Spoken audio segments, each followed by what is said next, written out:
대처에 대해서는 이 자유한국당 정우택 원내대표도 잘하고 있다고 칭찬을 하더라고요. 제가 최근에 정우택 원내대표가 정부가 한 일 중에 칭찬하는 건 처음 들은데 저는 잘하고 있습니까? 잘하고 있죠. 네. 잘하고 있고 저 같은 경우는 이 대통령의 리더십 그리고 김부겸 총리가 현장에 급파되어서 장관이 갑자기 김부겸 네. 장관을 총리로 격상시키죠. 총리 될라나? 네, 현장에 급파되어서 예. 또 이게 수능을 연기해야 된다는 의견을 그러니까요. 뭐 신속하게 제시한 걸로 알려져 있는데요. 예. 이런 리더십 뭐 정치 같은 경우는 결국 선택하고 책임지는 건 아니겠습니까? 수능 연기라는 게 사실 쉽게 선택하기는 힘든 결정일 수 있습니다. 전국적인 맞아요. 뭐 학부모나 학생들의 반발을 불러일으킬 수도 있는데 어찌 보면 엄청난 결정이죠. 그렇죠. 사실 근데 그걸 뭐 전격적으로 했다는 거. 수능 때문에 우리 경찰들도 동원되고 나는 비행기도 멈추는데 네. 그 결정을 하고 과감히 책임지는 선택을 했다는 것에 대해서 칭찬을 하고 싶고요. 또 이번에 긴급 재난 문자가 굉장히 빨리 발송돼서 맞아요. 국민들의 칭찬을 받았는데 이 부분은 지난 9월 작년 9월에 경주 지진이 있을 당시에 재난 문자가 늦은 것으로 많은 사회적 문제가 예, 야기됐었습니다. 그때 황교안 전 총리가 이 기상청에서 바로 긴급 재난 문자를 발송되도록 예산 확보와 입법이 필요하다고 9월 20일에 지시를 했었는데요. 이게 전 정부에서 잘못된 부분을 어쨌든 황교안 전 총리가 좀 발전시키려고 노력한 부분 그리고 현 정부에서 문재인 대통령과 이 김부겸 장관 같은 이 리더들이 리더십을 발휘한 부분들이 잘 조화가 네, 돼서 네. 국민들에게 믿음직스러운 모습을 보여주고 있다고 생각됩니다. 그런데 지진 관련 예산 앞으로 더 늘려야 되는 거 아니냐. 큰 지진도 빈발하는 거 아니냐 얘기가 나오는데 지금 예산안 나온 거 보니까 지난해보다 503억 원이 줄어들었대요. 이건 바로 잡아야 되지 않겠어요? 근데 사실을 먼저 바로 잡겠습니다. 예. 지금 그렇게 줄었다는 내용은 지진 관련 예산이 아니라 방제 및 안전 관련 전체 예산이 줄었다. 그 얘기고 아하. 지진 관련 예산은 18억 1,300만 원이 줄었는데요.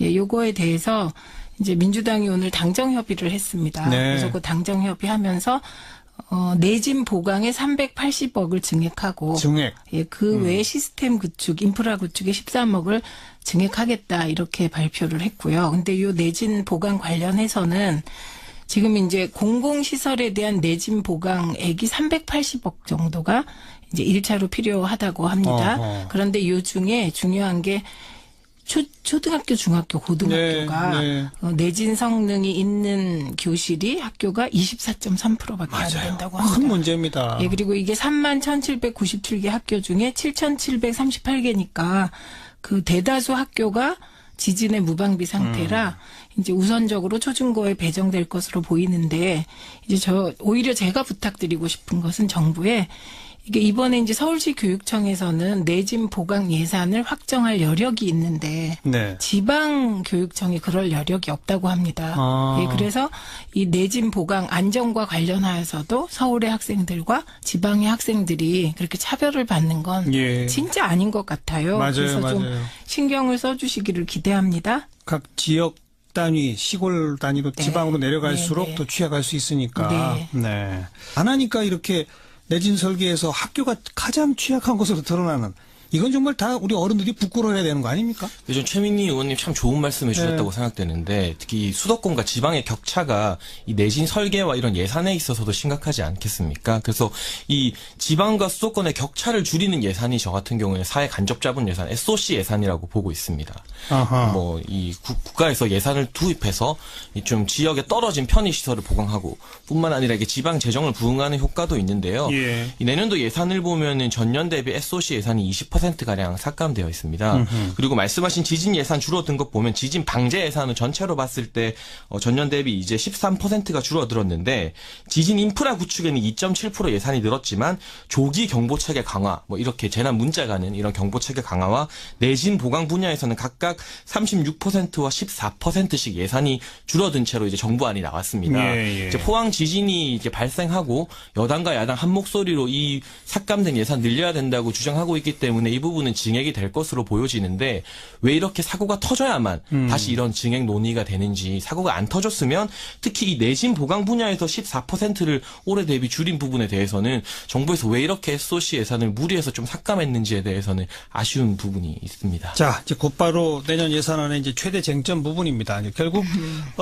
지금 정부 여당은 그 공무원들 채용을 좀 늘리고 그래서 정부가 일단 일자리를 좀 만들고 또 최저임금을 대폭 올리는데 거기에 그 충당이 안 되는 좀 소규모 기업들한테는 지원도 해야 되고 뭐 이런 돈들이 늘어나다 보니 SOC 예산은 좀 줄일 수밖에 없다. 이런 주장을 펴왔던 것이고 여기에 대해서 야당은 공무원 증원 등등 말이 안 된다. 오히려 SOC 예산 늘려야 된다. 지금 이렇게 지금 하고 있고 지금 방금 이제 장해찬 씨가 그런 그 바탕을 두고 공세를 펼치신 거예요. 최민희 전 의원은 어떻게 보세요? 이제 SOC 예산이라는 게 지방과 그 중앙의 재정의 균형을 이루려는 예산은 아니죠. 예, 그건 뭐 기초 인프라인데요. 거꾸로 지금 이제 생각해 보시면 해마다 예산안이 나오면 제일 비판받는 영역이 어디였냐? SOC였습니다. 그래서 이 SOC 예산이 무리하게 심지어 그 여당, 그러니까 그게 어떤 정권이든 여당의 실세 의원들이 네. 자기 지역에 무리하게 SOC 예산을 쪽지 예산으로 넣어서 늘 무리를 빚던 게 SOC 예산이거든요. 주로 이제 도로, 교량 뭐 이런 것들이 있었죠. 그렇죠. 근데 네. 그 도로 교량도 그게 이제 한 언론사에서 그때 파헤친 게 그 시골에 이제 지방에 도로를 쫙 구석구석 놨는데 네. 하루에 그 도로를 지나가는 차의 숫자가 10대도 안 되더라. 이런 예. 기사도 났었고. 예. 예, 그래서 그 이 SOC 예산에 대해서는 전면적 검토가 필요하다는 주장이 계속 제기됐었고요. 그리고 이제 결국 예산이라는 건 새 정부가 들어서면 새 정부가 국가를 어떻게 이끌겠다라는 것에 그 방향성이 예산으로 나타나는 거 아니겠습니까? 그렇죠. 그래서 새 정부는 사람 중심 일자리 예산을 표방하고 표를 얻어서 정권을 잡은 정부입니다. 네. 그러면 그 정부는 당연히 표를 주신 유권자의 뜻 그리고 정부가 가지고 있는 기본 방향에 따라 복지와 일자리 예산을 늘리는 것은 너무 당연한 거고요. 그다음에 이제 그 복지와 일자리 예산이라는 것이 중앙에 집중되느냐? 아닙니다. 그래서 오히려 그 복지와 일자리 예산을 통해서 서울과 지방의 균형을 꾀할 수 있는 예. 장치들이 마련되어 있다. 이렇게 예. 말씀드립니다. 경찰 공무원, 소방 공무원 아무래도 다 지방도 지방직이죠. 많이 부족하니까 예, 소방직은. 어떻게 보세요, 장해찬 씨?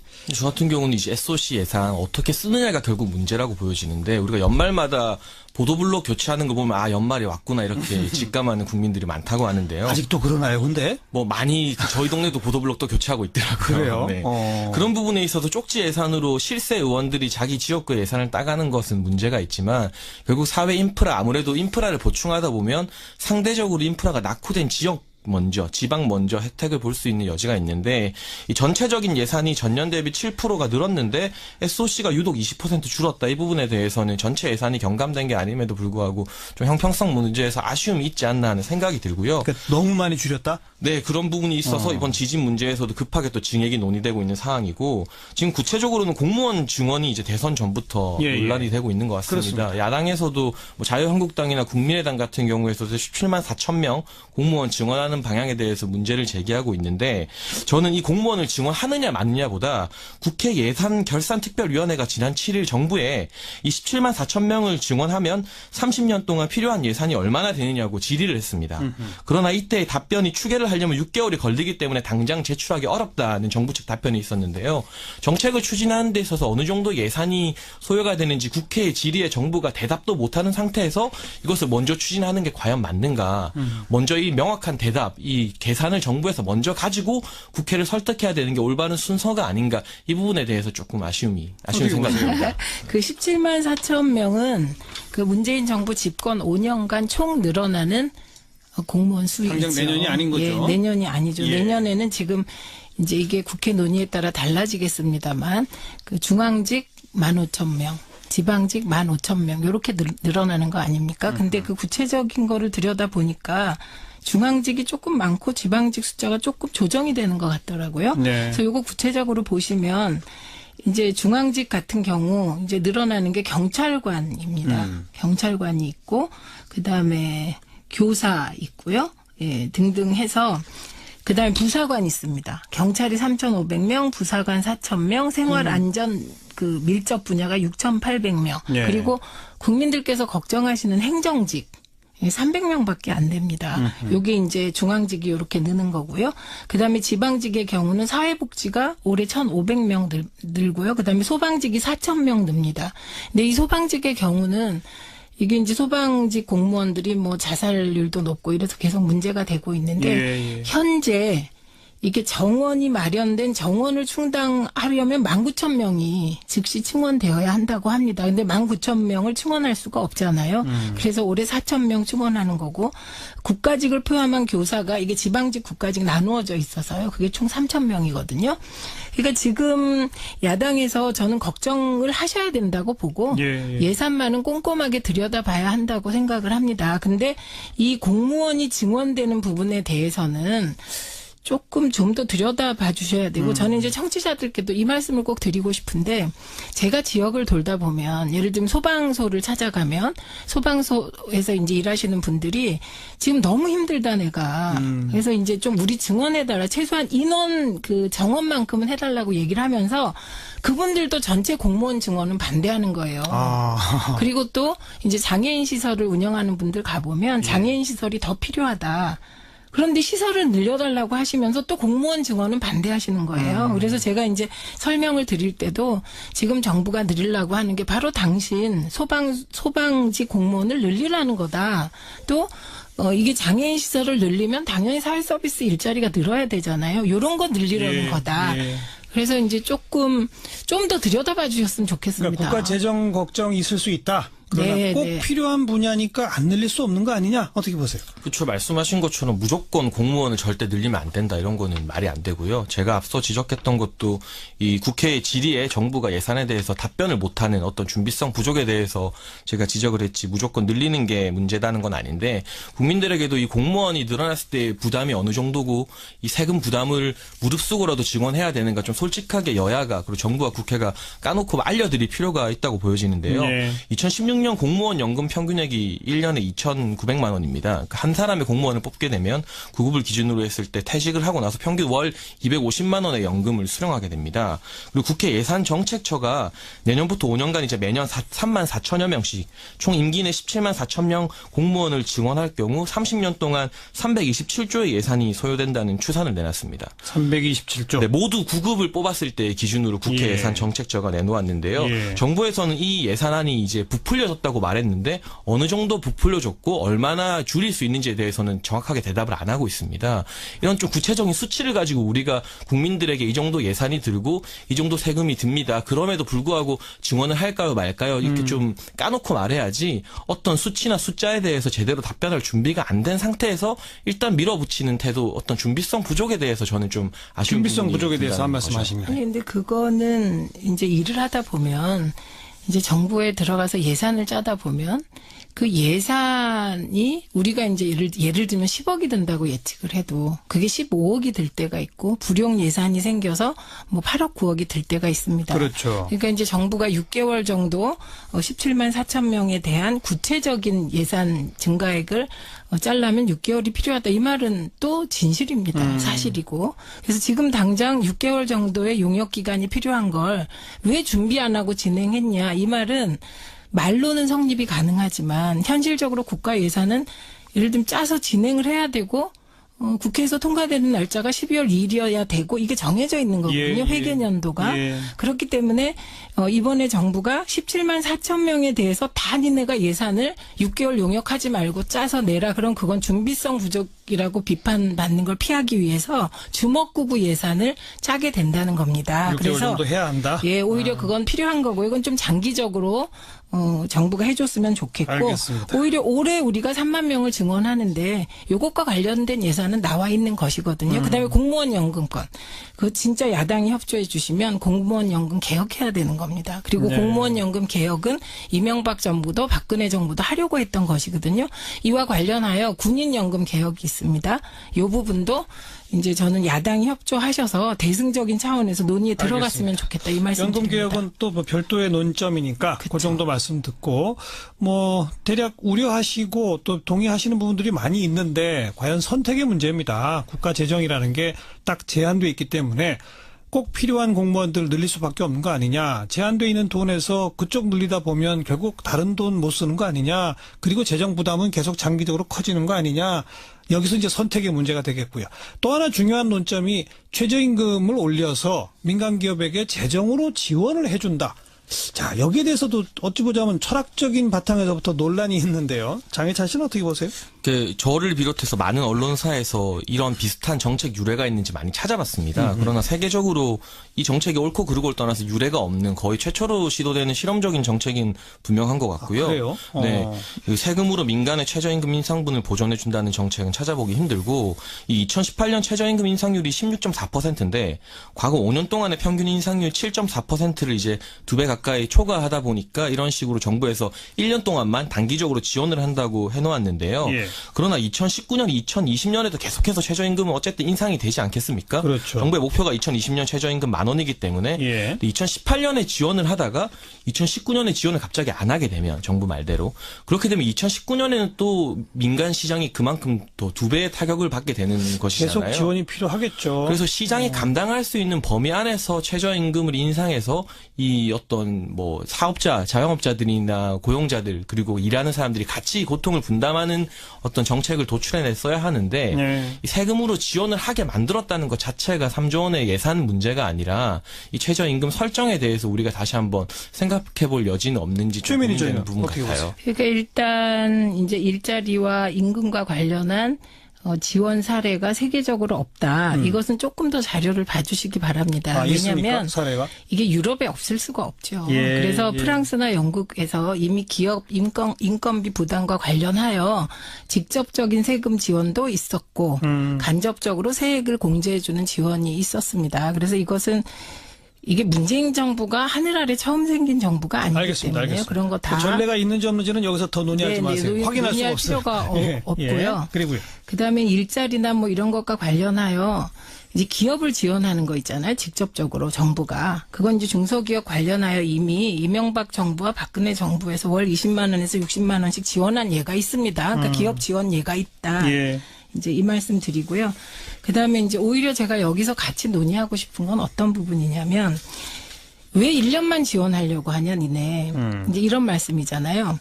근데 그렇다면 그럼 1년 동안 지금 이제 정부가 바뀌었어요. 그리고 최저임금이 7,530원으로 좀 대폭 인상이 됐단 말입니다. 7.4% 정도 인상이 됐는데 그러면 이 인상분에 대해서 지금 현재 자영업자가 어려우니까 예. 그 30명 미만의 그 사업주에 대해서 지원하는 것 자체는 일단 긍정적으로 보시는 거죠. 예, 일단 1년 지원하는 건 할 수 있겠다 이렇게 생각하신다면 저희의 답변은 이겁니다.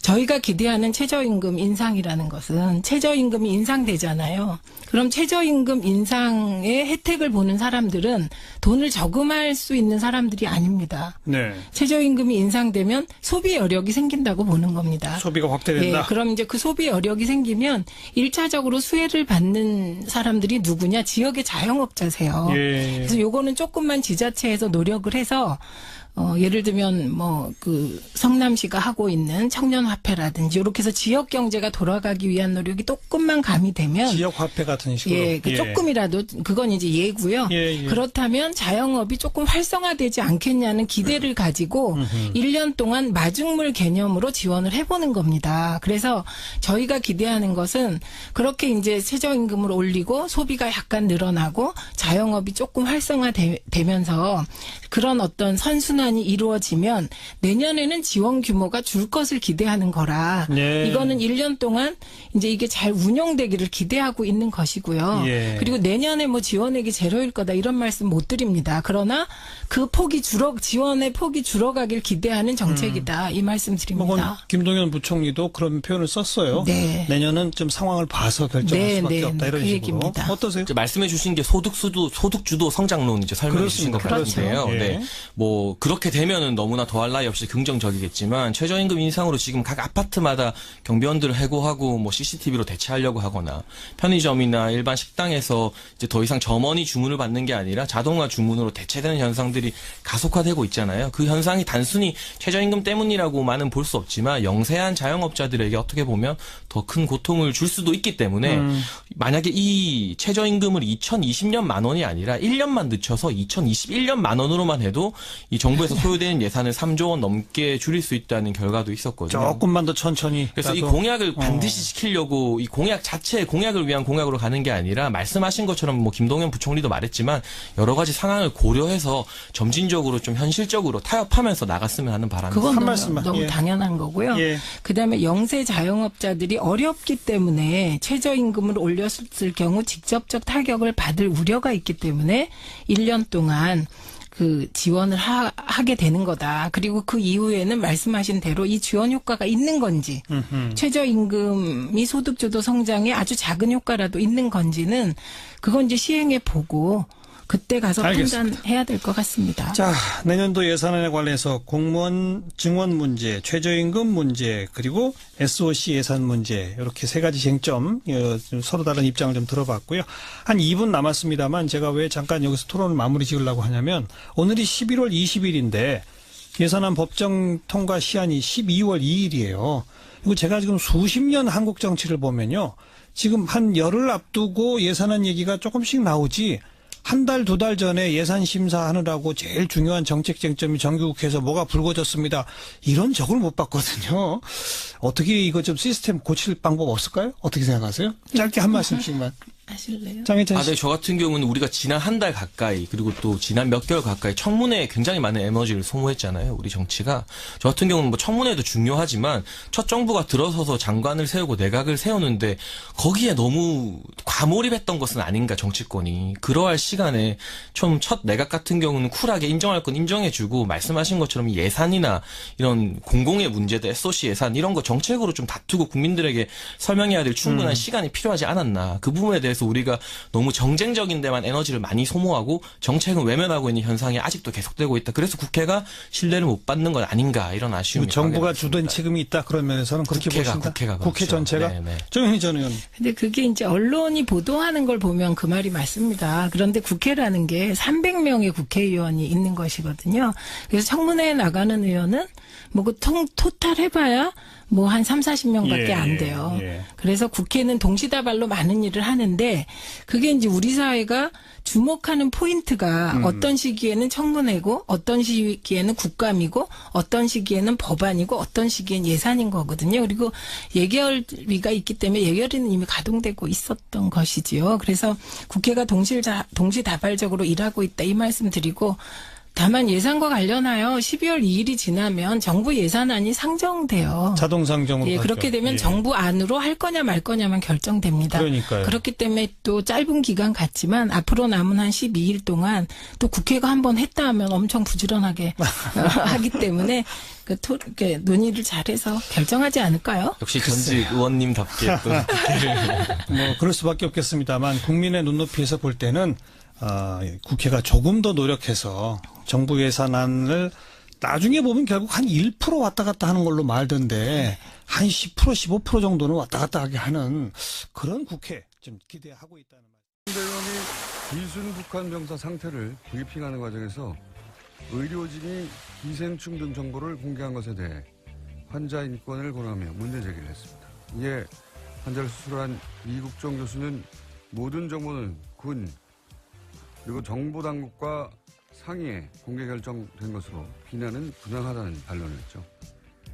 저는 각도를 좀 달리해서 이 문제를 봅니다. 과거 서구 제국주의가 동양에 대한 우월성을 확인하고 동양에 대한 지배를 정당화하기 위해서 동양을 비위생, 전근대, 야만의 이미지로 형상화했었죠. 너희들은 그렇게 미개하니 우리에게 당하는 게 당연하다. 오리엔탈리즘이라고 합니다.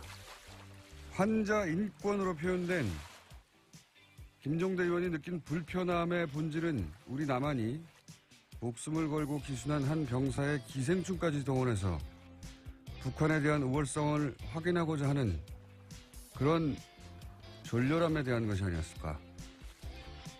물론 그런 불편함이었다면, 그런 종류의 불편함이었다면 그 비판은 당국과 협의하에 의학적 팩트를 브리핑한 이 교수 개인이 아니라 정보 공개 범주를 정한 당국과 기생충 화면을 대대적으로 보도하며 북한의 비위생만을 강조한 미디어에 포커스했었다면 하는 아쉬움이 있습니다. 하지만 나만이 우리 미디어가 북한을 상대하는 그 멘탈리티에 대한 문제 제기로는 의미가 있다.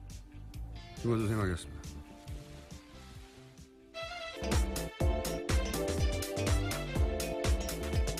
시사인의 김은지입니다. 네. 이게 이렇게까지 큰 논란이 될 줄은. 네, 계속해서 실시간 검색 순위에 네. 있던데요. 여기 잠깐만 하자면, 왜냐면 굉장히 예리하기 때문에 제가. 시간이 별로 없다고 하셨던 것 같은데요. 네, 이거 하다 끝내면 네, 되죠. 잠깐요. 네. 김종대 의원의 문제 제기가 이게 빛을 발하지 못한 이유는 프레임을 너무 좁게 잡았기 때문에 제가 보기에는 뭐냐면 환자 인권만으로 프레임을 잡았잖아요. 그러니까 의사가 직접 타겟이 되어버리는 건데 이제 이렇게 생각해 보면 만약에 이런 정치적 상황을 완전히 배제하고 의학적으로만 동일한 상황이다. 그러니까 남한의 병사가 그 구역에서 똑같은 총격을 당해가지고 사경을 헤매는데 수술 과정에서 회복을 지연시키는 회축이 발견됐다. 이런 똑같은 상황을 남한 병사로 생각해봐요. 근데 우리 군 당국이나 정보 당국이 자, 회축을 공개합시다 했을 것인가? 저는 안 했을 거라고 봅니다. 그리고 미디어가 그걸 크게 종편에서 기생충 화면을 집중적으로 띄웠을 것인가? 저는 안 했을 거라고 봅니다. 만약에 그렇게 했으면 그 남한 병사는 향후 사회생활 어떻게 하라고 하냐, 이런 인권 문제나 사생활 보호 문제 당연히 나왔겠죠. 그러니까 그런 측면에서 인권을 이제 얘기한 거예요. 그렇게 생각하면 기생충 화면을 대문짝만하게 보도한 종편이나 보수매체의 졸렬한 의도나 제가 얘기한 그런 멘탈리티 문제가 있다. 그런 차원에서 지적의 의미가 있는데 이게 문제는 뭐냐면 이 사건은 그렇게 단순히 의학적인 케이스가 아니다. 여기에 북핵으로 대치하는 상황에서 기순한 북한 병사. 총격당해서 위독한 북한 병사를 살려내는 남한의 의술. 게다가 평판이 아주 높은 의사. 여기에 이제 남한보다 굉장히 열등하다고 비위생적인 북한을 알리기 좋은 기생충이라는 소재의 등장. 그걸 놓치지 않고 막 화면에 뿌려대는 종편. 보수매체 이런 복합적 요소가 다 중첩되어 있거든요. 근데 그걸 단순히 환자 인권이라는 프레임으로 이걸 다 도파할 수가 없다 도저히. 게다가 그 상대는 평판이 높은 의사인데 대중이 설득이 안 되는 거죠. 프레임을 너무 좋게 잡았다는 건 그런 의미다. 저한테 문의를 하시기 바랍니다. 김종대 의원님은. 자, 첫 번째 뉴스는 뭡니까? 네, 구속된 김관진 전 장관이 풀려났습니다. 어제 법원에서 열린 구속 적부심사에서 석방이 결정된 건데요. 구속 적부심은 피해자가 구속된 이후에 구속의 적법성과 필요성 등을 법원이 다시 판단하는 제도입니다. 댓글 부대 관련 혐의로 구속된 지 11일 만에 그러니까 풀려나게 된 건데요. 관련한 판단을 한 법원 같은 경우에는 위법한 지시 및 공모 여부에 대한 소명의 정도, 변소 내용 등에 비춰볼 때 범죄 성립 여부에 대한 다툼의 여지가 있다라고 판단했습니다. 뿐만 아니라 김관진 전 장관의 주거가 일정하고 도주 우려나 증거인멸의 염려가 없다라고 판단했습니다. 이정렬 저희 영장 해설 판사님이 나오실 찬스인데 오늘 수능. 예. 학부모신가요? 예. 하필 자녀 수능이라 저는 운전 중입니다. 그래서 그렇다고 우리가 이게 포기할 수 없잖아요. 이 네, 아이템은. 방송을 듣고 계실 수도 있겠네요. 대타 있습니다. 양지열 변호사라고. 대단히 부족하지만 잠시 후에 요소를 또 해설하기 위해서 대타 양변을 연결할 예정입니다.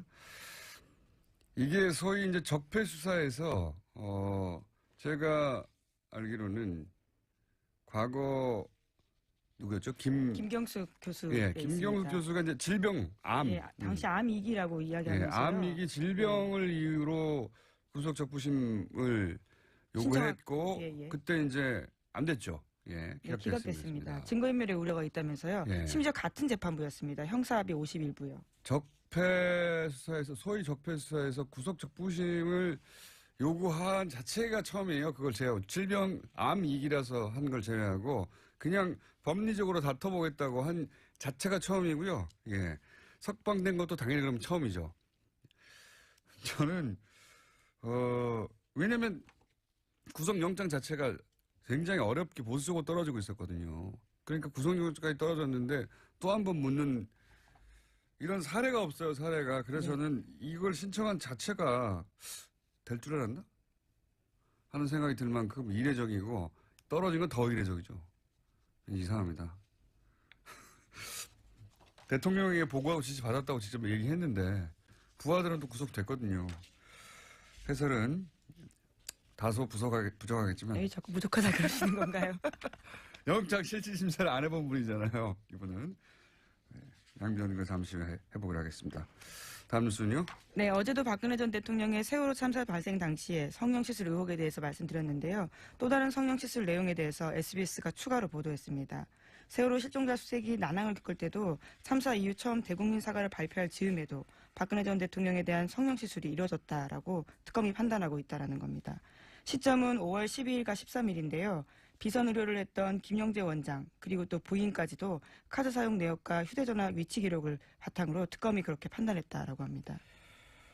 어제는 이제 세월호 사고 이틀 후에, 적어도 이틀 후에는 시술을 하는 것이 거의 분명해 보인다는 게 특검의 조사 보고서였는데 그게 공개됐고, 저는 개인적으로는 세월호 사고 당일도, 미용과 관련된 일정이 있었다라고 보는 것이 그때 일정을 비워두고 있었고 미리. 네, 수요일 날 일정이 없었습니다. 그리고 미용사에게 전날 오지 말라고 통보해 두었고 그렇다면 사전에 예약된 그리고 그로부터 9일 동안 미리 일정이 안 잡혀 있었고 사전 예약된 어떤 미용 관련 일정이 있었을 거라고 강력히 추정하는 바가 있고 지금 추가적으로 나온 것은 이제 그 이후에 거의 한 달여간 수색을 하고 그리고 이제 사실 그 당시만 되돌아가 보면 전 국민이 이제 화면을 지켜보며 혹시 추가 그렇죠. 구출이 굉장히 충격받고 있는가, 슬퍼하고. 그다음에 오늘은 수색을 한다. 유가족들 인터뷰하고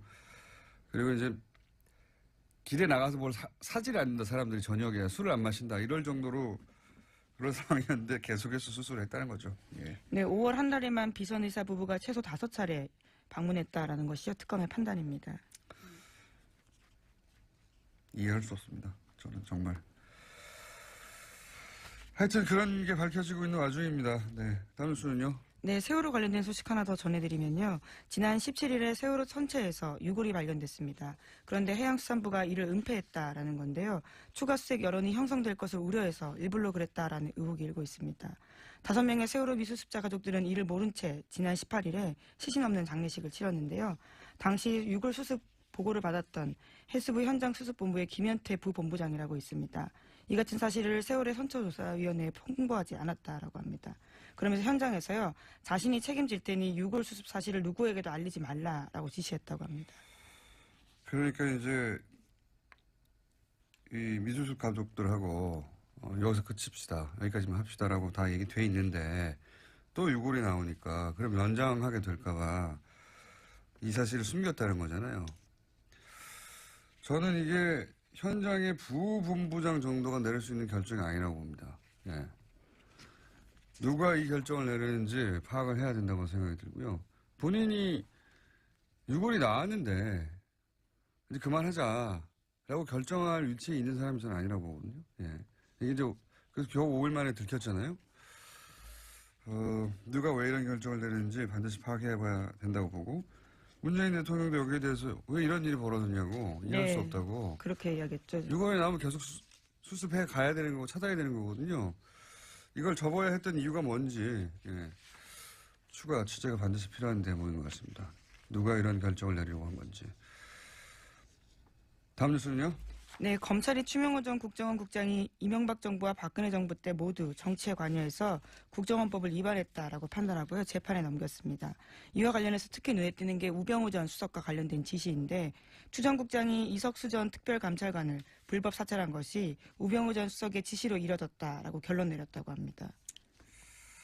그러면 이제 우병우 전 수석이 다시 한번 소환되고 다시 한번 구속영장 청구될 개연성이 있네요. 네, 이르면 다음 주 중으로 소환될 가능성이 크다라고 하는데요. 뿐만 아니라 최윤수 전 국정원 2차장 같은 경우에도 혐의 선상에 같이 올랐습니다. 그렇군요. 추명호, 소위 이제 최순실 라인 전 국장의 공범으로 적시되고 네, 공소장에 그렇게 쓰여 있다라는 겁니다. 불법 사찰의 지시는 우병우 전 수석으로부터 받았다. 예. 이번에도 빠져나갈까요? 우병우 전 수석이. 그런 뉴스가 있고요. 그 외에 양지열 변호사 연결돼 있기 때문에 네, 하나만 더 전해드릴까요? 네. 예, 차은택 씨가 어제 1심에서 징역 3년의 실형을 선고받았습니다. 여기에는 중요한 부분이요. 박근혜 전 대통령이 공범으로 명시됐다라는 겁니다. 사실 박근혜 전 대통령은 이제 너무 많은 혐의와 너무 많은 사안에서 공범 혹은 직접 지시이기 때문에 박근혜 전 대통령을 여전히 사랑해서 이제 여러 가지 태극기 들고 집회 하시는데 그 집회는 법적으로는 아무 도움이 안 될 것 같습니다. 자, 지금 김관진 전 장관이 구속 적부심을 통해서 석방된 사안 가지고 이정열 판사님의 개인적 사정으로 연결이 안 돼서 아침에 연락했더니 대타 양지열 변호사님 연결됐습니다. 안녕하십니까? 또 그 사이 전화 끊어졌어요? 예. 기다리다가 삐졌나 봐요. 전화 연결됐다는 소리 듣고 제가 들어왔는데 다시 연결됐습니까? 예, 큰 도움이 안 되네요. 지금 30초를 까먹었어요. 변호사님? 예, 여보세요? 네. 대타가 이렇게 뭘 까먹어요? 시간을. 자, 빨리 얘기합시다. 예. 이게 굉장히 이상한 사건입니다. 예. 그죠? 정말 황당했습니다. 예. 밤에 저도 보고. 예. 원래 구속적부심이라고 하는 게 변호사들이 요즘에는 청구 자체를 잘 안 하거든요. 그러니까요. 예. 예, 왜냐면 이게 판사들이 싫어해요. 그러니까 그 구속적부심은 재판에 넘기기 전에 예. 그 전 단계에서 그 전에 영장실질심사를 했던 판사가 영장을 내준 게 잘 됐느냐 못 됐느냐를 보는 거고. 판사끼리도 서로 싫어하게 되죠. 그렇죠. 당연히. 그러니까 판사가 싫어한다는 얘기는 뭐냐면 이걸 또 합의에서 보거든요. 예. 그러니까 일종의 항소심으로 보는 겁니다. 네네. 그러니까 이게 판사 입장에서는 아니 이 일을 전문적으로 하는 판사가 있는데 네. 그거를 그 구속된 지 얼마 지나지도 않아서 기소를 하기도 전인데 갑자기 이게 잘못됐다라고 주장을 하면 당연히 판사들이 싫어할 수밖에 없고 그래서 실제로 실무에서는 중간에 폭력 사건 같은 경우 이런 합의를 받다거나 예. 새로운 아니면 상황이 발생할 갑자기 경우 몸이 많이 아프거나 뭐 부모님이 돌아가셨거나 이랬을 때만 신청하는 거고요. 저도 그렇게 알고 있는데 서울중앙지방법원 같은 경우 제가 찾아보니까 작년에 예. 한 170건 정도 신청을 해서 30건이 조금 넘게 나와서 인용이 됐어요. 네. 그러니까 실제 인용률만 놓고 보면 20%인데 예. 문제는 작년에 서울중앙지방법원에서 처리한 1심 사건이 한 5천 건이 넘어요. 예. 그러니까 전체 사건 대비로 봤었을 때 이렇게까지 나오는 거는 5천 건 중에 33건이니까 예. 몇 퍼센트니까 정말 계산을 미리 하셨어야죠. 거죠. 예. 계산을 제가 산수는 약해요. 근데 이제 1%도 안 된다. 예. 그거의 문제는 대부분 그 비율이 말씀드린 것처럼 합의를 받거나 이런 사정 변경이 있었을 때지 아무 사정 변경이 없었고 김관진 전 장관이 갑자기 부모님이 돌아가셨을 때는 없잖아요. 그 연세에. 이게 이건 말하자면 법리 10일 만에 법리 판단을 새로 했다는 거거든요. 아무것도 없는 거, 아무 변경 사항도 없는데. 그렇죠. 갑자기 도주울이나 증거인멸 우려가 없다라고 갑자기 법원이 본 거예요. 이게 보통 이럴 경우 변호사가 그거 해봐야 소용없습니다. 라고 하거나. 실제로 소용없다고 하는 정도가 아니라 예. 그러니까 양형사유에서 나중에 법원에 이른바 궤심죄에 걸릴 수 있으니까 예. 하지 말라고 합니다. 게다가 말려요. 그래서 이 적폐 관련 수사 작년부터 시작해서 저 김경수 교수가 질병 이를 이유로 그렇죠. 한번 청구한 이후로는 처음이에요. 처음. 고영태 씨는 체포적부심사를 청구를 했다가 그거는 기각됐어요. 예, 그건 다른 아, 예. 이야기고 구속적부심. 예, 하여튼 그러니까 예. 구속적부심에 체포 구속적부심을 넓게 크게 하나로 보니까 그 두 건밖에 없는데 기각됐고 또 이 사건은 그러니까 그때 부하직원들은 그때는 다 받았어요. 암이었을 때도 기각됐거든요. 그렇죠. 뭐 기억하시겠지만 갑자기 이렇게 다 지우고 모자 쓰고 나타났잖아요. 구속도 없애고 이런 상황에서 그러니까 정말로 애초에 날 구속시키면 안 된다라는 걸 강력하게 보여줬는데도 구속시켰고 이후에 또 진단서까지 첨부를 해서 정말 심각한 상태라고 했는데 결국에 안 풀어졌거든요. 예. 그러니까 구속이라고 하는 것 자체가 2008년 이후에 급속도로 줄어들었어요. 그러니까 구속이 줄어드니까 구속에 대해서 적부심사 청구하는 일은 정말로 줄어든 거죠. 인용도 잘 안 되고. 적폐 수사 근데 갑자기- 관련해서는 아무도 신청을 안 했다니까요. 질병위에. 아니 안 할 수밖에 없는 게 밑에 지금 김관진 전 장관 같은 경우에는 그때 국방부 장관 했을 때 부하직원은 실형까지 받았거든요, 벌써. 그거를 그리고 내가 지휘를 했노라는 걸 본인이 인정을 한 상황인데. 대통령이 그래서 그래서 그 위에 이제 지금 얘기한 것처럼 이명박 전 대통령이 지시를 받고 있다는 얘기까지 했기 때문에 그러면 상식적으로 이명박 전 대통령 수사와도 직결되는 문제인데 그거를 갑자기 아무 특별한 사정 변경도 없이 구속 사유가 없어졌다고 보는 건 정말 이해하기 어렵죠. 저는 지금까지 쭉 이야기한 대로 청구 자체가 이상하고 그래서 야 이거 이미 신청할 때 인용될 줄 알았나? 이렇게 생각이 들 만큼 이상한 일이다. 저는 바보 됐어요.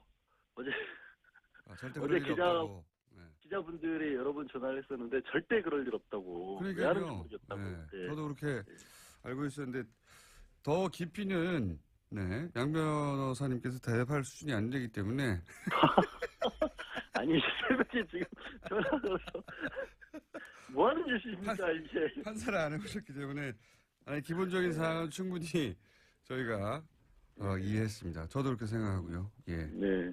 알겠습니다. 네, 대타 고생하셨고요. 자, 스튜디오에서 꼭 뵙겠습니다. 감사합니다. 네, 고맙습니다.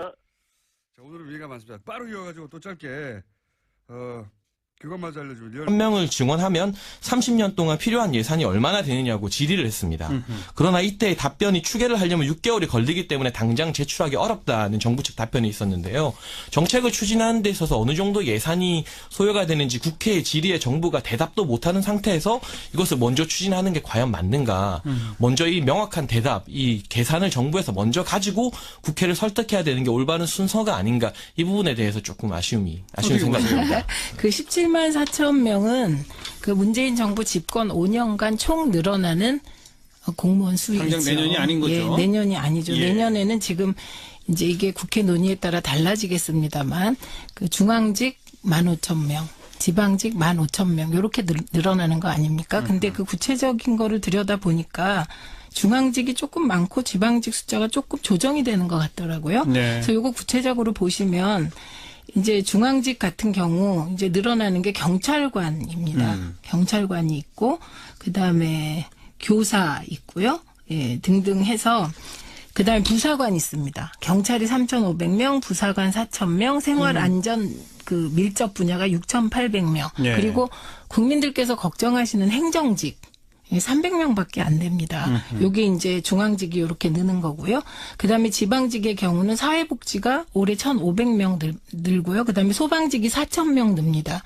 근데 이 소방직의 경우는 이게 이제 소방직 공무원들이 뭐 자살률도 높고 이래서 계속 문제가 되고 있는데 현재 이게 정원이 마련된 정원을 충당하려면 19,000명이 즉시 충원되어야 한다고 합니다. 근데 19,000명을 충원할 수가 없잖아요.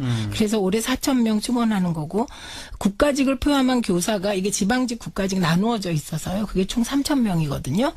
그러니까 지금 야당에서 저는 걱정을 하셔야 된다고 보고 예산만은 꼼꼼하게 들여다봐야 한다고 생각을 합니다. 근데 이 공무원이 증원되는 부분에 대해서는 조금 좀 더 들여다봐 주셔야 되고 저는 이제 청취자들께도 이 말씀을 꼭 드리고 싶은데 제가 지역을 돌다 보면 예를 들면 소방서를 찾아가면 소방서에서 이제 일하시는 분들이 지금 너무 힘들다 내가 그래서 이제 좀 우리 증언해달라 최소한 인원 그 정원만큼은 해달라고 얘기를 하면서 그분들도 전체 공무원 증원은 반대하는 거예요.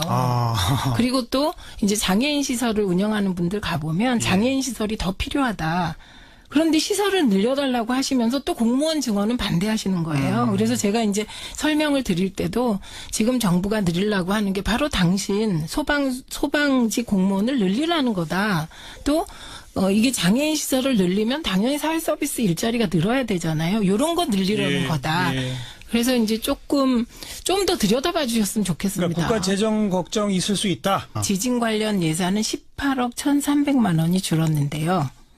예, 요거에 대해서 이제 민주당이 오늘 당정 협의를 했습니다. 네. 그래서 그 당정 협의하면서 내진 보강에 380억을 증액하고 증액. 예, 그 외에 시스템 구축, 인프라 구축에 13억을 증액하겠다 이렇게 발표를 했고요. 근데 이 내진 보강 관련해서는 지금 이제 공공시설에 대한 내진 보강액이 380억 정도가 이제 1차로 필요하다고 합니다. 어허. 그런데 이 중에 중요한 게 초등학교, 중학교, 고등학교가 네. 내진 성능이 있는 교실이 학교가 24.3%밖에 안 된다고 합니다. 큰 문제입니다. 예, 그리고 이게 31,797개 학교 중에 7,738개니까 그 대다수 학교가 지진의 무방비 상태라 이제 우선적으로 초중고에 배정될 것으로 보이는데 이제 오히려 제가 부탁드리고 싶은 것은 정부에 이게 이번에 이제 서울시 교육청에서는 내진 보강 예산을 확정할 여력이 있는데 네. 지방 교육청이 그럴 여력이 없다고 합니다. 아. 예, 그래서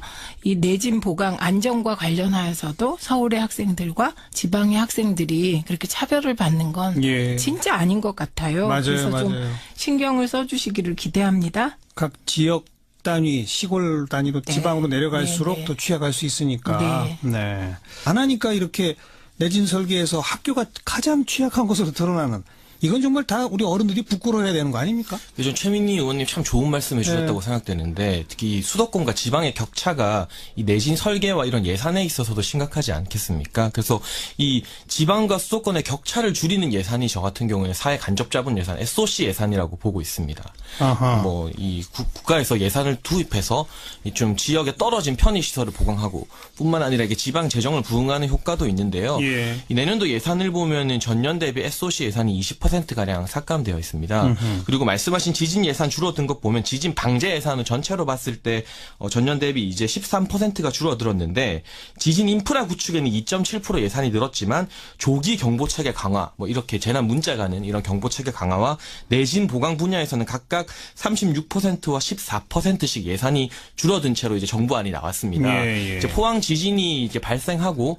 여당과 야당 한 목소리로 이 삭감된 예산 늘려야 된다고 주장하고 있기 때문에 이 부분은 증액이 될 것으로 보여지는데, 왜 이렇게 사고가 터져야만 다시 이런 증액 논의가 되는지, 사고가 안 터졌으면 특히 이 내진 보강 분야에서 14%를 올해 대비 줄인 부분에 대해서는 정부에서 왜 이렇게 SOC 예산을 무리해서 좀 삭감했는지에 대해서는 아쉬운 부분이 있습니다. 자, 이제 곧바로 내년 예산안의 이제 최대 쟁점 부분입니다. 결국 지금 정부 여당은 그 공무원들 채용을 좀 늘리고, 그래서 정부가 일단 일자리를 좀 만들고, 또 최저임금을 대폭 지금 30초를 까먹었어요. 변호사님? 예, 여보세요? 네. 대타가 이렇게 뭘 까먹어요? 시간을. 자, 빨리 얘기합시다. 예. 이게 굉장히 이상한 사건입니다. 예. 그죠? 정말 황당했습니다. 예. 예. 밤에 저도 보고, 예. 원래 구속적부심이라고 하는 게 변호사들이 요즘에는 청구 자체를 잘 안 하거든요. 그러니까요. 예. 예, 왜냐면 이게 판사들이 싫어해요. 그러니까 그 구속적부심은 재판에 넘기기 전에 예. 그 전 단계에서 그 전에 영장실질심사를 했던 판사가 영장을 내준 게 잘 됐느냐 못 됐느냐를 보는 거고. 판사끼리도 서로 싫어하게 되죠. 그렇죠. 당연히. 그러니까 판사가 싫어한다는 얘기는 뭐냐면 이걸 또 합의에서 보거든요. 예. 그러니까 일종의 항소심으로 보는 겁니다. 네네. 그러니까 이게 판사 입장에서는 아니 이 일을 전문적으로 하는 판사가 있는데 네. 그거를 구속된 지 얼마 지나지도 않아서 기소를 하기도 전인데 갑자기 뭐 이게 잘못됐다라고 주장을 하면 당연히 판사들이 싫어할 수밖에 없고, 그래서 실제로 실무에서는 중간에 폭력 사건 같은 경우 이런 합의를 받다거나 예. 새로운 아니면 상황이 발생할 갑자기 경우 예, 몸이 많이 아프거나 뭐 부모님이 돌아가셨거나 이랬을 때만 신청하는 거고요. 저도 그렇게 알고 있는데 서울중앙지방법원 같은 경우 제가 찾아보니까 작년에 예. 한 170건 정도 신청을 해서 30건이 조금 넘게 나와서 인용이 됐어요. 네. 그러니까 실제 인용률만 놓고 보면 20%인데 예. 문제는 작년에 서울중앙지방법원에서 처리한 1심 사건이 한 5천 건이 넘어요. 예. 그러니까 전체 사건 대비로 봤었을 때 이렇게까지 나오는 거는 5천 건 중에 33건이니까 예. 몇 퍼센트니까 정말 계산을 미리 의미 없는 숫자인 하셨어야죠. 거죠. 예. 계산을 제가 산수는 약해요. 근데 이제 1%도 안 된다. 예. 그거의 문제는 대부분 그 비율이 말씀드린 것처럼 합의를 받거나 이런 사정 변경이 있었을 때지, 아무 사정 변경이 없었고 김관진 전 장관이 갑자기 부모님이 돌아가셨을 때는 없잖아요. 그 연세에. 이게 그러니까 이건 이게 정말 말하자면 이상한 부분이죠. 법리 10일 만에 법리 판단을 새로 했다는 거거든요. 아무것도 없는 거, 아무 변경 사항도 없는데. 그렇죠. 갑자기 도주율이나 증거인멸 우려가 없다라고 갑자기 법원이 본 거예요. 이게 보통 이럴 경우 변호사가 아이고 그거 해봐야 소용 없습니다. 라고 하거나. 실제로 소용없다고 하는 정도가 아니라 예, 그러니까 양형 사유에서 나중에 법원에 이른바 궤심죄에 걸릴 수 있으니까 예. 하지 말라고 합니다. 게다가 알려요. 그래서 이 적폐 관련 수사 작년부터 시작해서 저 김경수 교수가 질병 이를 이유로 그렇죠. 한 번 청구한 이후로는 처음이에요. 처음. 고영태 씨는 체포적부심사를 청구를 했다가 그거는- 기각됐어요. 예, 그건 다른 아, 예. 이야기고 구속적부심. 예, 하여튼 그러니까 예. 구속적부심에 체포 구속적부심을 넓게 크게 하나로 보니까 그 두 건밖에 졸렬함에 대한 것이 아니었을까. 물론 그런 불편함이었다면, 그런 종류의 불편함이었다면 그 비판은 당국과 협의하에 의학적 팩트를 브리핑한 이 교수 개인이 아니라 정보 공개 범주를 정한 당국과 기생충 화면을 대대적으로 보도하며 북한의 비위생만을 강조한 미디어에 포커스했었다면 하는 아쉬움이 있습니다. 하지만 나만이 우리 미디어가 북한을 상대하는 그 멘탈리티에 대한 문제 제기로는 의미가 있다. 김원준 생각이었습니다.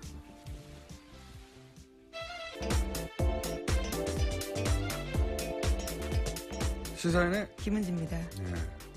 이게 이렇게까지 큰 논란이 될 줄은. 네, 계속해서 실시간 검색 순위에 네. 있던데요.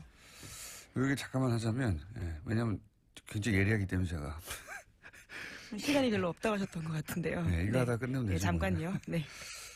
김종대 의원의 문제 제기가 이게 빛을 발하지 못한 이유는 프레임을 너무 좁게 잡았기 때문에 제가 보기에는 뭐냐면 환자 인권만으로 프레임을 잡았잖아요.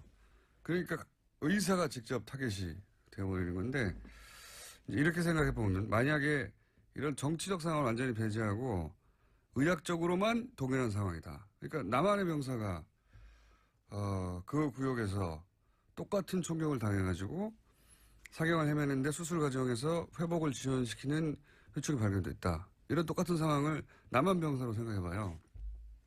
근데 우리 군 당국이나 정보 당국이 자, 회충을 공개합시다 했을 것인가? 저는 안 했을 거라고 봅니다. 그리고 미디어가 그걸 크게 종편에서 기생충 화면을 집중적으로 띄웠을 것인가? 저는 안 했을 거라고 봅니다. 만약에 그렇게 했으면 그 남한 병사 그러면 향후 사회생활 어떻게 하라고 하냐, 이러면 인권 문제나 사생활 보호 문제 당연히 나왔겠죠. 그러니까 그런 측면에서 인권을 이제 얘기한 거예요. 그렇게 생각하면 기생충 화면을 대문짝만하게 보도한 종편이나 보수매체의 졸렬한 의도나 제가 얘기한 그런 멘탈리티 문제가 있다. 그런 차원에서 지적의 의미가 있는데 이게 문제는 뭐냐면 이 사건은 그렇게 단순히 의학적인 케이스가 아니다. 여기에 북핵으로 대치하는 상황에서 기순한 북한 병사. 총격당해서 위독한 북한 병사를 살려내는 남한의 의술.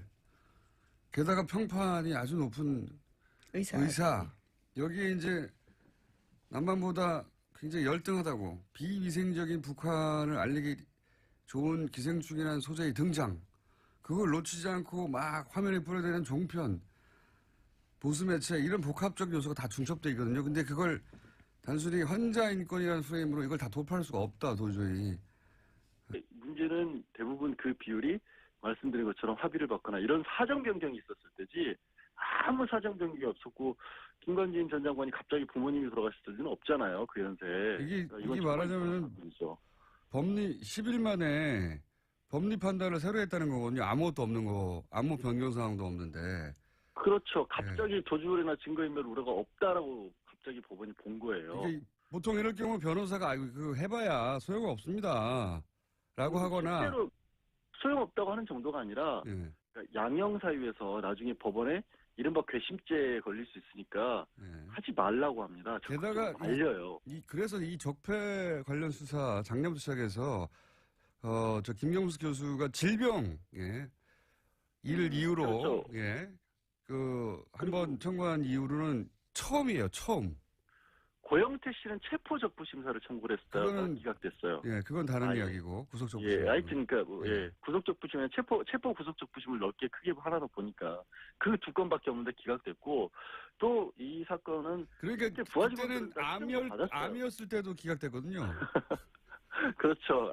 뭐 기억하시겠지만 갑자기 이렇게 다 지우고 모자 쓰고 나타났잖아요. 예. 구속도 없대고 이런 상황에서 그러니까 정말로 애초에 날 구속시키면 안 된다라는 걸 강력하게 보여줬는데도 구속시켰고 이후에 또 진단서까지 첨부를 해서 정말 심각한 상태라고 했는데 결국에 안 풀어졌거든요. 예.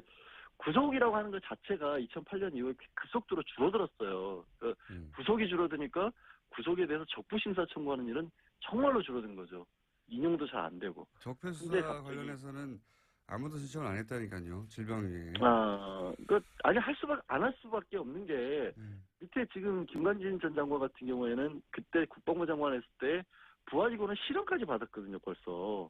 그거를 그리고 내가 지휘를 했노라는 걸 본인이 인정을 한 상황인데. 대통령이 그래서 예. 예, 그래서 그 위에 이제 지금 얘기한 것처럼 이명박 전 대통령이 지시를 받고 있다는 얘기까지 했기 때문에 그러면 상식적으로 이명박 전 대통령 수사와도 직결되는 문제인데 그거를 갑자기 아무 특별한 사정 변경도 없이 구속 사유가 없어졌다고 보는 거는 정말 이해하기 어렵죠. 저는 지금까지 쭉 이야기한 대로 청구 자체가 이상하고 그래서 야 이거 이미 신청할 때 인용될 줄 알았나? 이렇게 생각이 들 만큼 이상한 일이다. 저는 바보 됐어요. 절대 어제 그럴 일 없다고. 네. 기자분들이 여러 번 전화를 했었는데 절대 그럴 일 없다고. 왜 하는지 그러니까요. 모르겠다고. 네. 예. 저도 그렇게 알고 있었는데 더 깊이는 양 변호사님께서 대답할 수준이 안 되기 때문에 아니 새벽에 지금 전화가 와서 등 말이 안 된다. 오히려 SOC 예산 늘려야 된다. 지금 이렇게 지금 하고 있고 지금 방금 이제 장혜찬 씨가 그런 바탕을 두고 공세를 펼치신 거예요. 최민희 전 의원은 어떻게 보세요? 이제 SOC 예산이라는 게 지방과 그 중앙의 재정의 균형을 이루려는 예산은 아니죠. 예, 그건 뭐 기초 인프라인데요. 거꾸로 지금 이제 생각해 보시면 해마다 예산안이 나오면 제일 비판받는 영역이 어디였냐? SOC였습니다. 그래서 이 SOC 예산이 무리하게 심지어 그러니까 그게 어떤 정권이든 여당의 실세 의원들이 네. 자기 지역에 무리하게 SOC 예산을 쪽지 예산으로 넣어서 늘 무리를 빚던 게 SOC 예산이거든요. 주로 이제 도로, 교량 이런 것들이 있었죠. 그렇죠. 근데 네. 그 도로 교량도 그게 이제 한 언론사에서 그때 파헤친 게 그 시골에 이제 지방에 도로를 쫙 구석구석 놨는데 네. 하루에 그 도로를 지나가는 차의 숫자가 10대도 안 되더라. 이런 예. 기사도 났었고. 예. 그래서 이 SOC 예산에 대해서는 전면적 검토가 필요하다는 주장이 계속 제기됐었고요. 그리고 이제 결국 예산이라는 건 새 정부가 들어서면 새 정부가 국가를 어떻게 이끌겠다라는 것에 그 방향성이 예산으로 나타나는 거 아니겠습니까? 그렇죠. 그래서 새 정부는 사람 중심 일자리 예산을 표방하고 표를 얻어서 정권을 잡은 정부입니다. 네. 그러면 그 정부는 당연히 표를 주신 유권자의 뜻 그리고 정부가 가지고 있는 기본 방향에 따라 복지와 일자리 예산을 늘리는 것은 너무 당연한 거고요. 그다음에 이제 그 복지와 일자리 예산이라는 것이 중앙에 집중되느냐? 아닙니다. 그래서 오히려 그 복지와 일자리 예산을 통해서 서울과 지방의 균형을 꾀할 수 있는 예. 장치들이 마련되어 있다. 이렇게 예. 말씀드립니다. 경찰 공무원, 소방 공무원 아무래도 다 지방도 지방직이죠. 많이 부족하니까 예, 소방직은. 어떻게 보세요, 장혜찬 씨? 저 같은 경우는 이제 SOC 예산 어떻게 쓰느냐가 결국 문제라고 보여지는데 우리가 연말마다 보도블록 교체하는 거 보면 연말이 왔구나 이렇게 직감하는 국민들이 많다고 하는데요. 아직도 그러나요, 근데? 뭐 많이 저희 동네도 보도블록도 교체하고 있더라고요. 그래요? 네. 그런 부분에 있어서 쪽지 예산으로 실세 의원들이 자기 지역구 예산을 따가는 것은 문제가 있지만 결국 사회 인프라 아무래도 인프라를 보충하다 보면 상대적으로 인프라가 낙후된 지역 먼저 지방 먼저 혜택을 볼 수 있는 여지가 있는데 이 전체적인 예산이 전년 대비 7%가 늘었는데 SOC가 유독 20% 줄었다. 이 부분에 대해서는 전체 예산이 경감된 게 아님에도 불구하고 좀 형평성 문제에서 아쉬움이 있지 않나 하는 생각이 들고요. 그러니까 너무 많이 줄였다? 네, 그런 부분이 있어서 이번 지진 문제에서도 급하게 또 증액이 논의되고 있는 상황이고 지금 구체적으로는 공무원 증원이 이제 대선 전부터 논란이 되고 있는 것 같습니다. 그렇습니다. 야당에서도 뭐 자유한국당이나 국민의당 같은 경우에서도 17만 4천 명 공무원 증원하는 없다라는 방향에 대해서 문제를 제기하고 있는데 저는 이 공무원을 증원하느냐 마느냐보다 국회 예산 결산가 이런 아쉬움이 정부가 강하게 주된 남습니다. 책임이 있다 그런 면에서는 그렇게 보신다. 국회가 국회 그렇죠. 전체가. 네네. 정현희 전 의원. 근데 그게 이제 언론이 보도하는 걸 보면 그 말이 맞습니다. 그런데 국회라는 게 300명의 국회의원이 있는 것이거든요. 그래서 청문회에 나가는 의원은 뭐 그 토탈 해봐야 뭐 한 3, 40명밖에 안 돼요. 예. 그래서 국회는 동시다발로 많은 일을 하는데 그게 이제 우리 사회가 주목하는 포인트가 어떤 시기에는 청문회고 어떤 시기에는 국감이고 어떤 시기에는 법안이고 어떤 시기엔 예산인 거거든요. 그리고 예결위가 있기 때문에 예결위는 이미 가동되고 있었던 것이지요. 그래서 국회가 동시다발적으로 일하고 있다 이 말씀 드리고 다만 예산과 관련하여 12월 2일이 지나면 정부 예산안이 상정돼요. 자동 상정으로. 예, 가죠. 그렇게 되면 예. 정부 안으로 할 거냐 말 거냐만 결정됩니다. 그러니까요. 그렇기 때문에 또 짧은 기간 같지만 앞으로 남은 한 12일 동안 또 국회가 한번 했다 하면 엄청 부지런하게 하기 때문에 이렇게 논의를 잘해서 결정하지 않을까요? 역시 전직 의원님답게 또 뭐 그럴 수밖에 없겠습니다만 국민의 눈높이에서 볼 때는 국회가 조금 더 노력해서 정부 예산안을 나중에 보면 결국 한 1% 왔다 갔다 하는 걸로 말던데 한 10% 15% 정도는 왔다 갔다 하게 하는 그런 국회 좀 기대하고 있다는 말씀. 대원이 기순 북한 병사 상태를 브리핑하는 과정에서 의료진이 기생충 등 정보를 공개한 것에 대해 환자 인권을 권하며 문제 제기를 했습니다. 이에 환자를 수술한 이국정 교수는 모든 정보는 군 그리고 정보당국과 상의에 공개 결정된 것으로 비난은 부당하다는 반론을 했죠. 저는 각도를 좀 달리해서 이 문제를 봅니다. 과거 서구 제국주의가 동양에 대한 우월성을 확인하고 동양에 대한 지배를 정당화하기 위해서 동양을 비위생, 전근대, 야만의 이미지로 형상화했었죠. 너희들은 그렇게 미개하니 우리에게 당하는 게 당연하다. 오리엔탈리즘이라고 합니다. 환자 인권으로 표현된 김종대 의원이 느낀 불편함의 본질은 우리 남한이 목숨을 걸고 기순한 한 병사의 기생충까지 동원해서 북한에 대한 우월성을 확인하고자 하는 그런 졸렬함에 대한 것이 아니었을까. 물론 그런 불편함이었다면, 그런 종류의 불편함이었다면 그 비판은 당국과 협의하에 의학적 팩트를 브리핑한 이 교수 개인이 아니라 정보 공개 범주를 정한 당국과 기생충 화면을 대대적으로 보도하며 북한의 비위생만을 강조한 미디어에 포커스했었다면 하는 아쉬움이 있습니다. 하지만 남한이 우리 미디어가 북한을 상대하는 그 멘탈리티에 대한 봅니다. 만약에 그렇게 했으면 그 남한 병사 그러면 향후 사회생활 어떻게 하라고 하냐 이런 인권 문제나 사생활 보호 문제 당연히 나왔겠죠. 그러니까 그런 측면에서 인권을 이제 얘기한 거예요.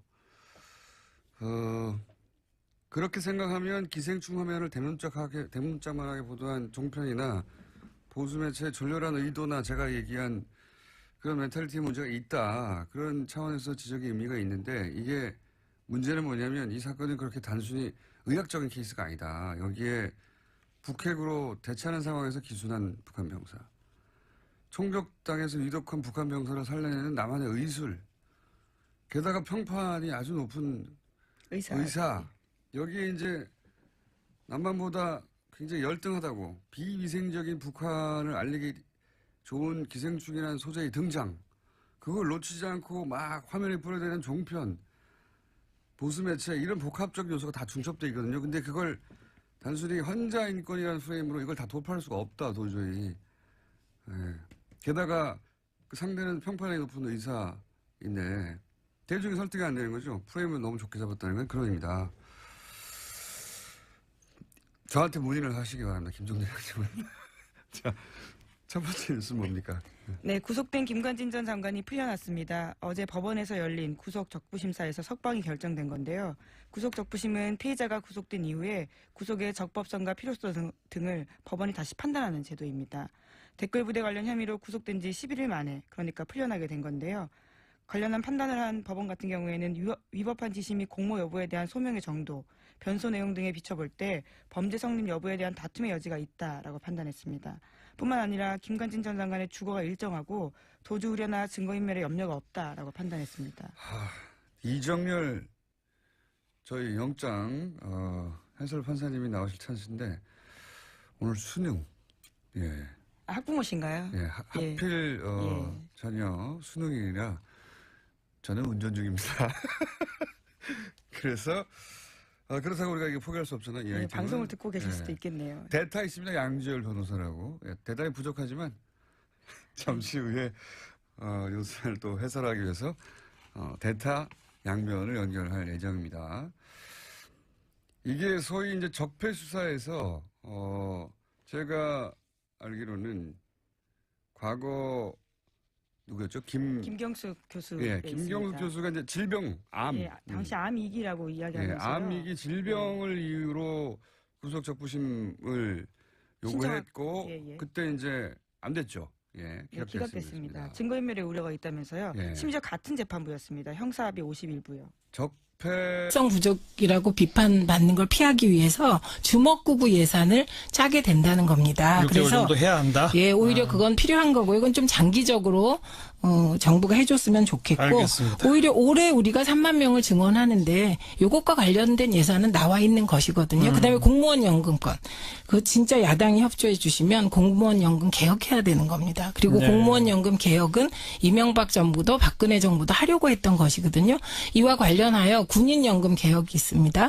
이 부분도 이제 저는 야당이 협조하셔서 대승적인 차원에서 논의에 들어갔으면 좋겠다 이 말씀드립니다. 연금 개혁은 또 뭐 별도의 논점이니까 그 정도 말씀 듣고 뭐 대략 우려하시고 또 동의하시는 부분들이 많이 있는데 과연 선택의 문제입니다. 국가 재정이라는 게 딱 제한돼 있기 때문에 꼭 필요한 공무원들 늘릴 수밖에 없는 거 아니냐. 제한돼 있는 돈에서 그쪽 늘리다 보면 결국 다른 돈 못 쓰는 거 아니냐. 그리고 재정 부담은 계속 장기적으로 커지는 거 아니냐. 여기서 이제 선택의 문제가 되겠고요. 또 하나 중요한 논점이 최저임금을 올려서 민간 기업에게 재정으로 지원을 해준다. 자, 여기에 대해서도 어찌 보자면 철학적인 바탕에서부터 논란이 있는데요. 장혜찬 씨는 어떻게 보세요? 저를 비롯해서 많은 언론사에서 이런 비슷한 정책 유례가 있는지 많이 찾아봤습니다. 그러나 세계적으로 이 정책이 옳고 그르고를 떠나서 유례가 없는 거의 최초로 시도되는 실험적인 정책인 분명한 것 같고요. 그래요? 네, 세금으로 민간의 최저임금 인상분을 보전해준다는 정책은 찾아보기 힘들고 이 2018년 최저임금 인상률이 16.4%인데 과거 5년 동안의 평균 인상률 7.4%를 이제 2배 가까이 초과하다 보니까 이런 식으로 정부에서 1년 동안만 단기적으로 지원을 한다고 해놓았는데요. 그러나 2019년, 2020년에도 계속해서 최저임금은 어쨌든 인상이 되지 않겠습니까? 그렇죠. 정부의 목표가 2020년 최저임금 10,000원이기 때문에 2018년에 지원을 하다가 2019년에 지원을 갑자기 안 하게 되면 정부 말대로 그렇게 되면 2019년에는 또 민간 시장이 그만큼 또 2배의 타격을 받게 되는 것이잖아요. 계속 지원이 필요하겠죠. 그래서 시장이 감당할 수 있는 범위 안에서 최저임금을 인상해서 이 어떤 뭐 사업자, 자영업자들이나 고용자들 그리고 일하는 사람들이 같이 고통을 분담하는 어떤 정책을 도출해냈어야 하는데 이 세금으로 지원을 하게 만들었다는 것 자체가 3조 원의 예산 문제가 아니라 이 최저임금 설정에 대해서 우리가 다시 한번 생각해볼 여지는 없는지 좀 고민되는 부분 같아요. 그러니까 일단 이제 일자리와 임금과 관련한 지원 사례가 세계적으로 없다. 이것은 조금 더 자료를 봐주시기 바랍니다. 왜냐하면 사례가? 이게 유럽에 없을 수가 없죠. 그래서 프랑스나 영국에서 이미 기업 인건비 부담과 관련하여 직접적인 세금 지원도 있었고 간접적으로 세액을 공제해주는 지원이 있었습니다. 그래서 이게 문재인 정부가 하늘 아래 처음 생긴 정부가 아니기 때문에 그런 거 다 전례가 있는지 없는지는 여기서 더 논의하지 마세요. 확인할 수가 없어요. 필요가 없고요. 그리고요.